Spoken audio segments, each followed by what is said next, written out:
నమస్కారం, ఘంటారావానికి స్వాగతం. ముందుగా ప్రధానాంశాలు.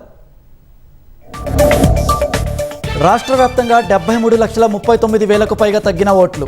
ఈ నెల 17న ఓటర్ల ముసాయిదా ప్రకటించనున్న ఈసీ.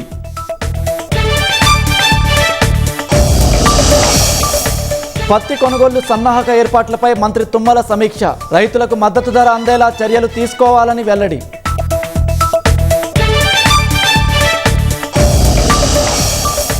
రాష్ట్ర ప్రభుత్వం చేస్తున్న భూకేటాయింపులను వదిలిపెట్టబోమన్న బీఆర్ఎస్.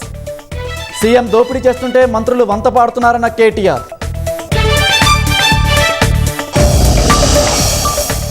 జార్ఖండ్ ఘటనపై కాంగ్రెస్ ఎందుకు మౌనంగా ఉందన్న బీజేపీ.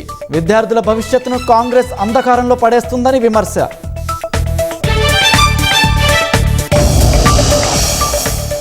ఉత్తర కొరియా క్షిపణులతో ఉక్రెయిన్పై రష్యా దాడులు. 6 మృతి, 19 మంది గాయపడ్డారన్న జెలెన్స్కీ.